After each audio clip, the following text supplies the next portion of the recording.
All right, hi everyone.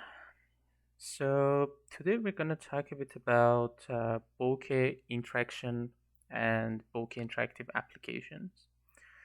So you see that I have my Jupyter Lab open from my environment. To remind you, I activated my environment and then I did just Jupyter Space Lab. We have the files from before and all that, and we want to create a Bokeh figure. So first, see what is the figure we want to create. Let me run this cell. So we want to create a chart like a sinus.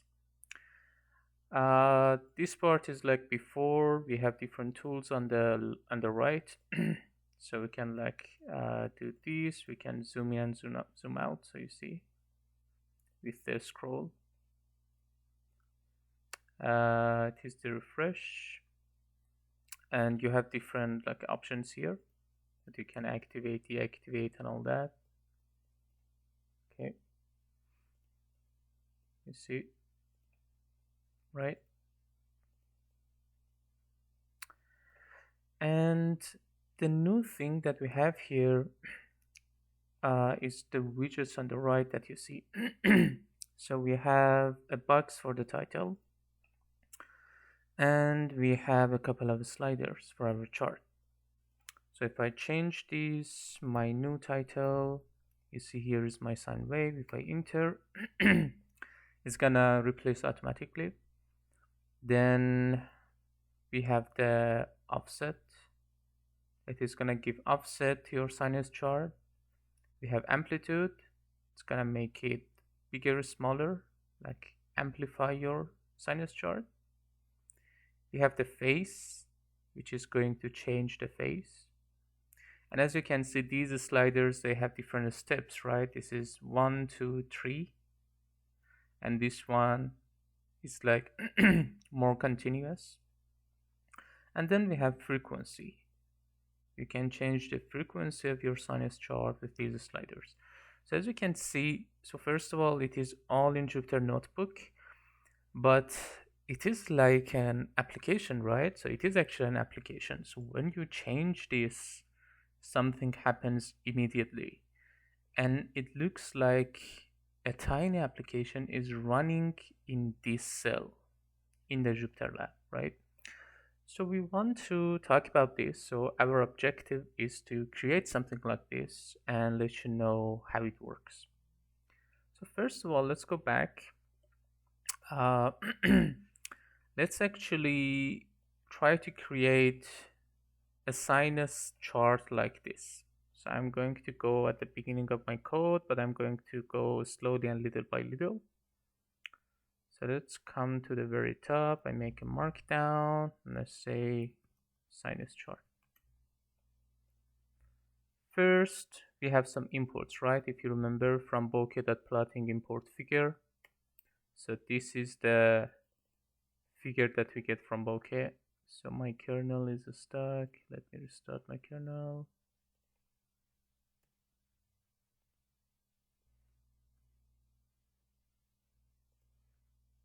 Okay, it seems there is an issue with my Jupyter Lab.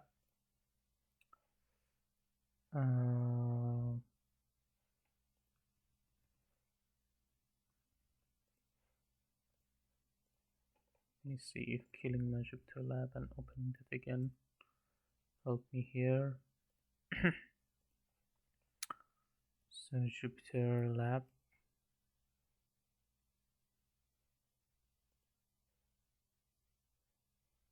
Okay, we were in Bokeh Interactive. So we were saying from Bokeh that plotting import figure. It worked. So it imported the figure from that. Then we had some other things. So if you remember from bokeh.io import show, that was to just show our figure after we created it. And another thing that we didn't really talk about was from bokeh.layout import row, column, and or layout. So this is going to help us to give a layout to our figure, which we are going to talk about it.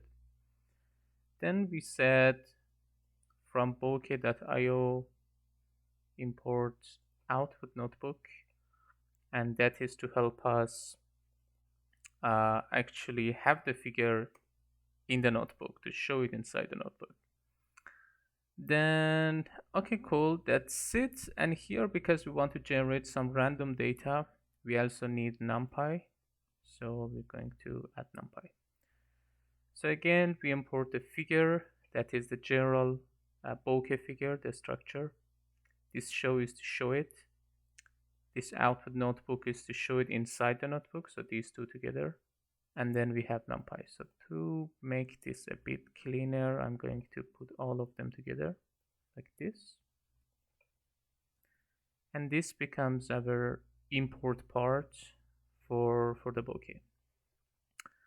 Then let's come here and talk about it. Here we want to have a sinus chart that gets random data, okay? So first, this part.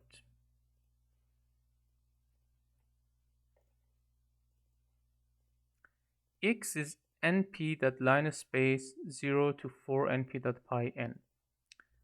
So if you look at this, so n is 200 is just a variable. Then we have np that comes from numpy, and then we have linespace. So this is going to give us like a line, an array of elements from 0 to this other number, and it's going to give us like n number of points. If I do a smaller thing to show you how it works, for example, from 0 to 10, and I want only 2 points, so it's going to be 0 and 10. But if I give it, I want 5 points, it's going to give me like this. So it adjusts automatically. If I say I want 10 points, this is like this. So the step adjusts automatically, and it gives us, right now it is giving us 10 points, 0, 1, 2, 3, 4, 5, 6, 7, 8, 9, 10. If I want 20 points, it gives me an array of 20 points.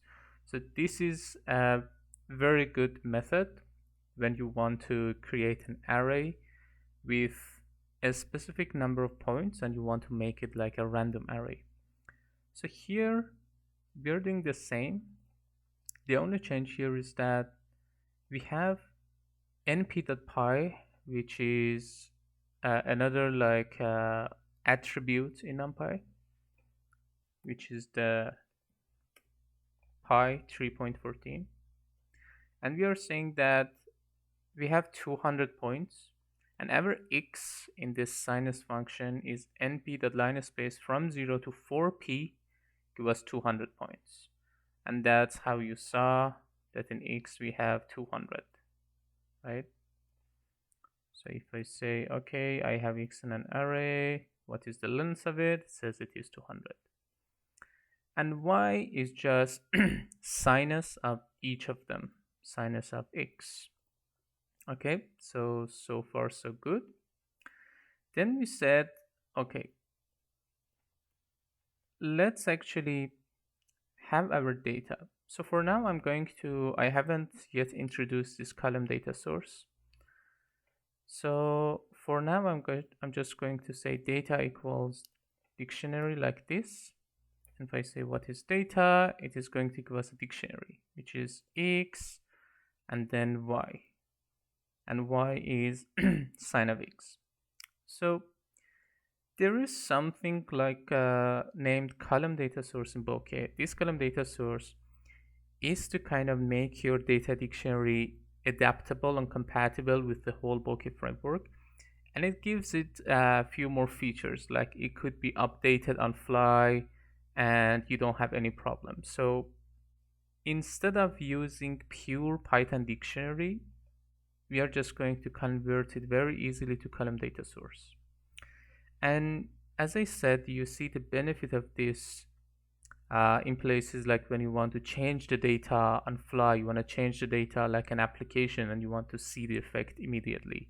And this works well with Bokeh. So we have to first import the column data source. here from bokeh.models column data source. So I add this to our import at the top, column data source. Then for the data, I'm going to actually make it column data source, and I do something like this. We can do something like this, like my data is this dictionary, and then my source for my chart is column data source of data. So if I compare them, data is just a dictionary, and source is a column data source, which if I expand, I see the data in here, you see, but it gives like another format that is compatible with Bokeh. All good.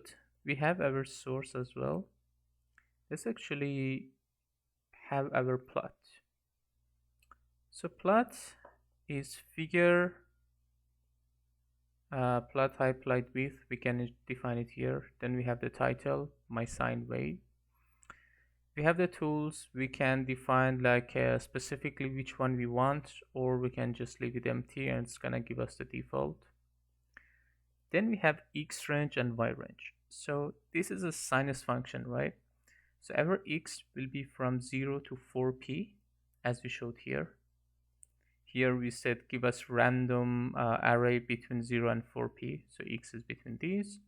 And y range, we just put an approximate value from minus 2.5 to 2.5 to give us the y range of the chart.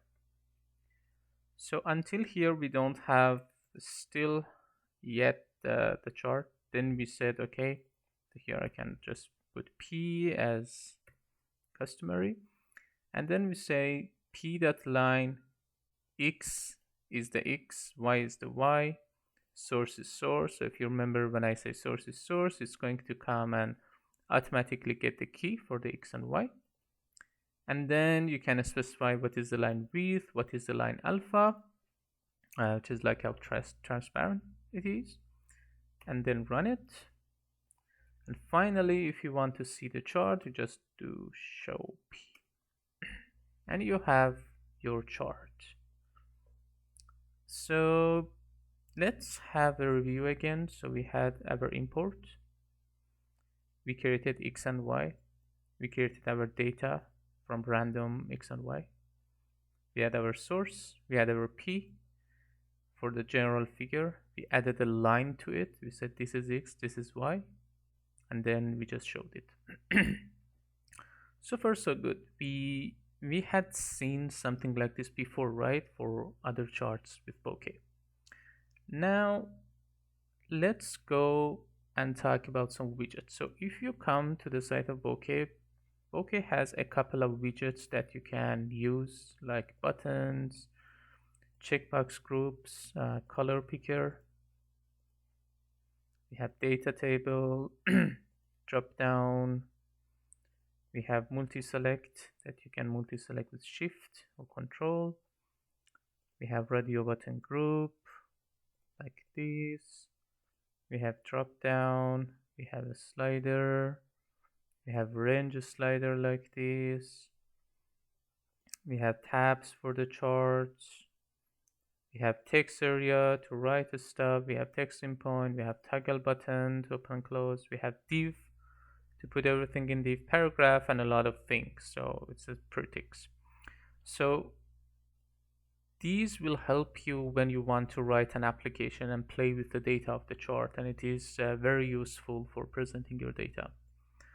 So for now, we want to have some sliders, right? And some text, as I showed you in the result. So let me first import two widgets. So I come here, and now I import a slider and text input. So let's see what they look like. So I'm going to just copy paste this from here.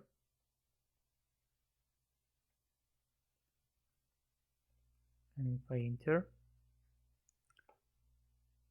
so I have to first import it, so I'm gonna run this again. So here was for our sinus chart that we showed, and then we have this. So as you see, it is very simple. I just defined each of them in one line, and I'm gonna explain to you what they mean. So first we have text equal text input, title, and value. So if I say what is text, it's gonna say it is a text input, and if I wanna see it, I say okay, show it to me. It's gonna give me a widget that I can just type in it, right? So I can type here. It's a text input. What about offset? It is a slider. I set a title for it, offset.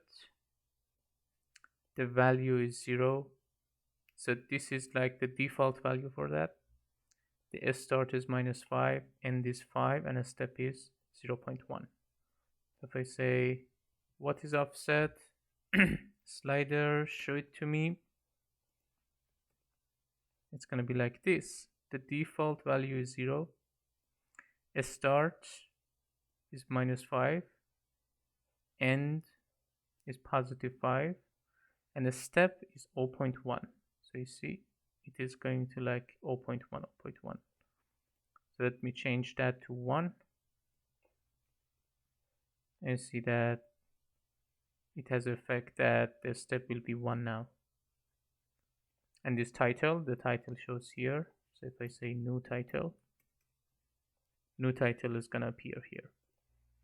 So it's pretty straightforward, right? You can just with one line of code show different widgets in your chart in Jupyter Lab. Now let's actually come here. So I'm gonna make this a bit cleaner. So let's say here we have our sinus plot.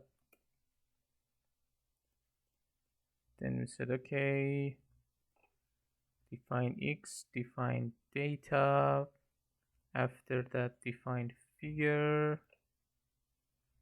And then define the line for that. And then we're going to show it. This was our sinus. Now we had also some widgets, right? Which were all these, and we showed each of them.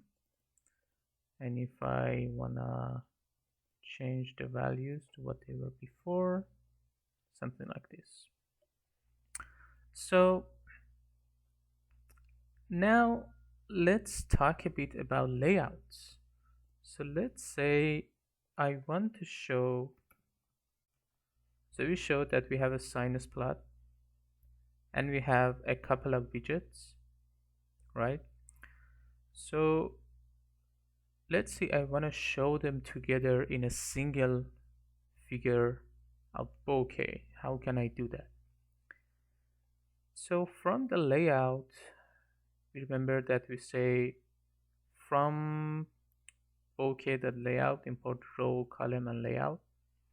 So if we go to bokeh layout and create a layout, it gives you some good explanation of what layouts are, how can we use them.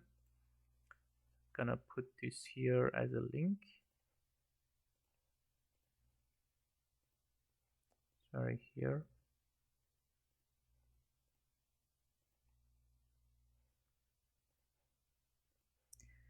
And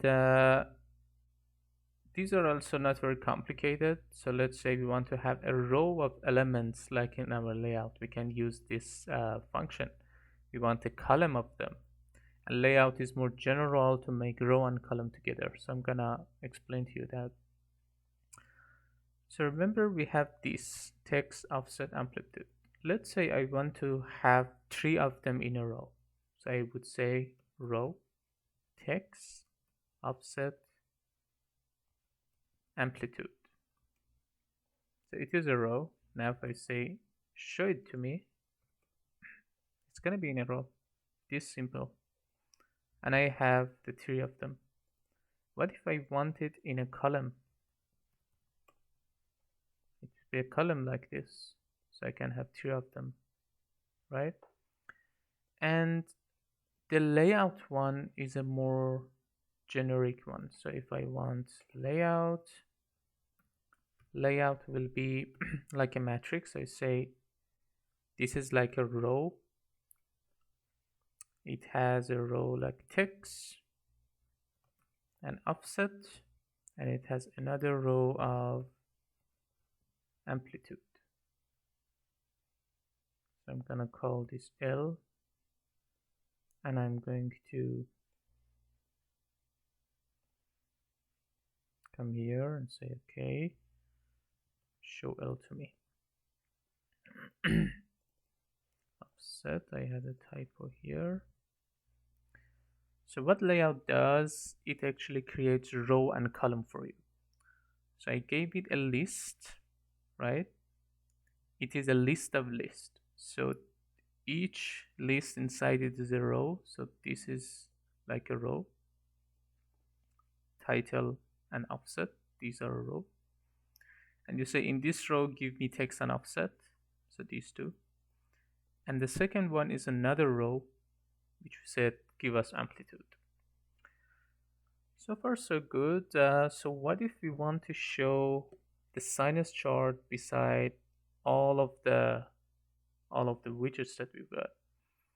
So we can say my layout is, we want them in a single row, right? So what I'm trying to say is that you can combine row and column like this as well. So you can say row, and inside it can be a column.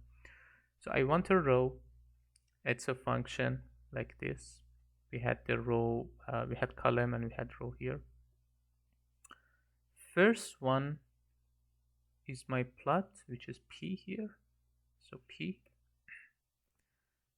So if I say, let me do that. If I say give me L and then show L, it will be this. Then I say in this row, I want a column of elements. And the column, for example, I put this. Column of text, offset, and amplitude. And it's gonna show it to me like this. So it is a single row, single horizontal row, and then in that row I have a column like this. So P and column. And if I show all of them, we have also face and frame. So see that I have my chart. So this is similar to what I had in mind as our objective, right? So if you remember, we had something like this as well. That we have widgets on the right and the function on the left. So next step is that you see right now, if I change this, nothing is going to happen. Changing this, nothing is going to happen. I have to somehow connect these sliders with my chart. And remember, when we want to change something real time and we want it to get effect immediately, there must be a server at the back running. So we must have something at the back that listen to us and say, okay, when I change something, trigger something, trigger a callback as they call it, so that it like call that server and say, I changed something, do something for me, and the server give you a callback and do the changes in your chart. So let's say you change something here. Something must be listening at the back of this to change your chart on fly. If nothing is listening, it's just nothing happens, right? So here we need to go through Bokeh server and Bokeh application. So practically, we need a server if we want to have this application in this cell. And we have Bokeh server. So we have something, so server had has its own server called Bokeh server. And this Bokeh server, oh, actually, yes, it has the same example here, you see. This Bokeh server runs applications, and it can be in different environments, right? In browsers, in web applications, and all that. And what we want to do is to implement this Bokeh server inside a Jupyter Lab cell. So I go to next topic, which is Bokeh application.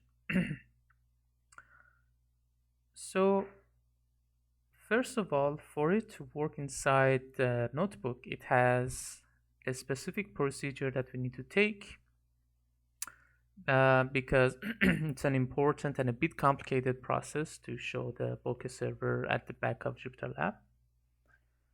So what I mean your code here is that you put your code like before for your chart here, but all of these at the top and the bottom is for when you want to have your Bokeh application, like Bokeh server inside Jupyter Lab. So first, we have to say from Bokeh application, import function handler. We put our code here. So here, I'm going to explain this from the cell that we have already. So these two, from Bokeh application, import application, and function handler. Then we have our code here. The code is the chart that we created. So plot, line, all the widgets, right? Then we're going to have a modified doc function. This name could be different, but I'm gonna make it modified doc as you see it more in documentations and all that. So these are just some functions that we defined. I'm not gonna talk about it right now. Then we have define modify doc, and in parentheses we have doc, so it has to be like this. Then we have some stuff in here. At the end, we have a handler. We call the function handler. We pass this function, and then our app will be application of this handler, and then we show the app. So practically, let me show you the layout. So as I said, the code, you create your column of widget, you create your layout like this. So practically, I can make it like this. So it could be your widgets are a column of this, and your figure is this, and your row of plot, which was P, and column of all of this, or you can just P and widgets. Here I think define plot, and then when you have your layout inside this modify function, you add it as a root like this layout.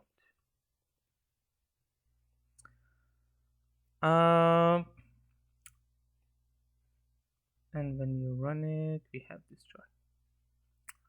So here, as we said, we start from this, we put our code here, define modify doc that adds root your layout. So this is something that I provided and have used in many applications. Then when you do it like this, then you have access to some callbacks. Then you say if one of my widgets change, do something, or add a periodic callback like a string data every 2 seconds or so to make this chart interactive. And then we have handler, app, and show app. So this is exactly like before. These two we just added. This is exactly like before, right? Plotting and widgets. These two are functions. update title, update data. We're gonna go over them in a minute. This is just our layout. So we say this is the widgets and this is the layout. It is row of column for widgets. And here is the trick. So say define modify doc. There's say doc dot add root, the layout that we defined. This title for now is optional. I'm not gonna put it. Then we say to make it more understandable. For now, I remove this 4. You say offset. Offset is the name of the widget that you defined at the top. You say if someone changed offset, get the value. I mean, if someone changed this, get the value that shows here, and call the update data function or update data callback. Then it comes to your Python function. It has to be like this because the way this unchanged method works is that it passes 3 arguments. So attribute name, old value, and new value. Then you come here and you do something, right? You say, so here we are just generating our new sinus function and you say A is amplitude.value. Again, amplitude is the name of the widget. B is offset.value. W is phrase.value. And K is frequent.value, like frequency. And then we generate the new curve like this. X is again like this, and Y is A. So instead of NP sign like a simple sign, we have the full function. A for amplitude, np.sign, we have the K for the frequency, Kx plus W for the phase, and then we have the B for the offset. And then, do you remember the source that we defined? The source, which is a column data source, has data. So it's a Bokeh source.data will be the new dictionary of X and Y, and it's going to update it on the fly, right? And we have also another one for update title. We're just going to update the title of the chart. For now, I'm going to show you the simpler one. So I'm going to comment this. We have only an update title that gets these 3 values and then says go to plot the title, the text, and change it to text value, and text value is this one, right? So we want to change the title of this figure. And when we say plot the title, the text, plot is here, the title is here, and the text, it gives you the text inside it. So let me run this. If I change my title, it's gonna take effect. But what if I change these? Nothing is gonna happen because I didn't connect anything to it. Then we come to that part. Then we say, okay, text unchanged value, it's gonna update the title, all good. Now I want also for any change in any of them, I wanna call update data. So that's where this for loop comes.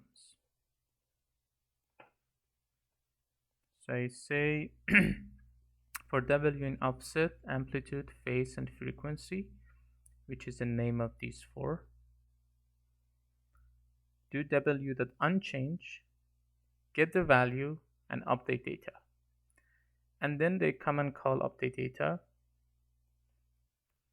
And in update data, we get the most recent value of each of these widgets, and then we update our Y, and then we change our source data. So if I run that now, this works like before, and this also works because I am changing it. Amplitude and phase and frequency. And it is a very powerful tool by Bokeh, because when you want to do data science application and data visualization, there are tons of visualization library out there. You can do complicated things with servers and JavaScripts, but Bokeh also gives you a powerful tool to do all of them with only Python. So you see that it is a complete application. You see, I can change stuff and see the effect immediately, and it is all in Python. You see, I didn't use any HTML, any JavaScript, all is in Python. And it is very good for experimenting as you go. And then it is, of course, extendable with HTML and JavaScript.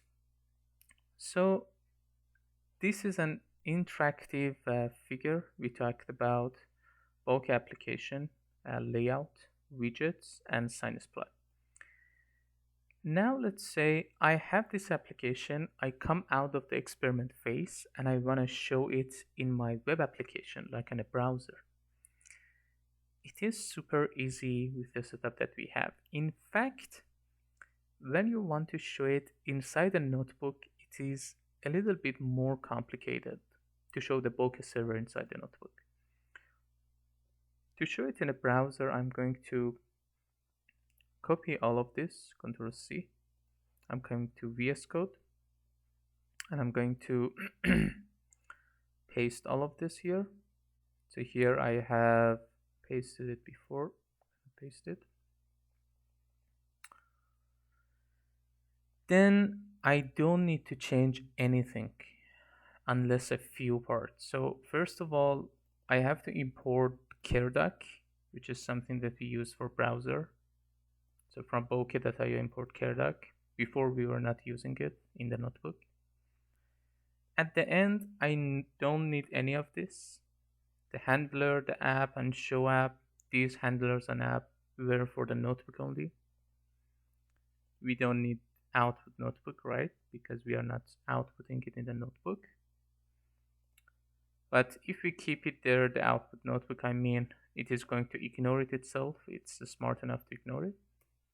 And then I just do modify doc, CareDoc, open and close parentheses. So instead of going through this handler thing, I pass the CareDoc function result to this. And it's going to become CareDoc.addRoot, whatever, and it's going to change all of this. I save it. Then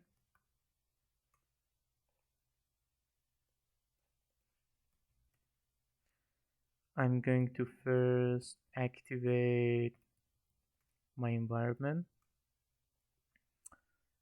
Then let's go to 5F20 repo. Here is the command. So here I have the bokeh interactive.py. So first of all, it must be a Python file. Remember, it's not a notebook file. So maybe I can call it bokeh interactive server or browser. Then I just do bokeh serve, not server, serve, and then I do bokeh interactive browser. I run it, and boom, it automatically created a server for me, a starting bokeh server. User authentication hook not provided. That's my default user enabled, and bokeh app running at this. So if I click on this, I have my application inside browser working like a charm, and I have all of the buttons. So this was a very important practice for you, and it is important. It is a bit tricky. So when you work with Bokeh server, you have to work with a couple of examples for it to make sense and for it to get easy for you. So I suggest that you do this again and also do it one time without looking at it. so that you do it like from memory. Try to understand this modify.dart, this handler, and this application, specifically how they are structured, like the one that I showed you here. And then try to do it with other widgets, right? So we have a slider, we have button, we have drop down. What if we change them? What if we uh, click on them and want something to happen? So you can also read on add event to Bokeh widget, Bokeh events. Here also talk about the events that you can have, which is like a button click. Like if someone clicked on this button, what will happen? Here it is, for example, adding some JavaScript code to log something into the console. We have button click, and we have different things. Mouse leave, like if the mouse left, what shall we do? What it is able to do that and all that. And it is, as I said, how to say, it's actually the strength of Bokeh to provide you with an interactive application with pure Python code. So it's very important for you to learn this and be able to do this easily. And as you can see, we did it very fast. We created a interactive application inside Jupyter Lab, and then we hooked it up in a browser. So later, I'm going to show you how to do a bit more complex charts, and also a bit of HTML and JavaScript when you want to make it like more beautiful and have it inside the browser and from your project. So you do some data analysis, data science, you make an interactive visualization, then you show it inside the browser and you play a bit with it, and boom, you have a nice application that you can do. And as you can see, behind all of this, it could be a very sophisticated, complex Python function.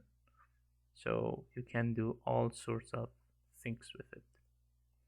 Okay, I hope you enjoyed it, and see you soon.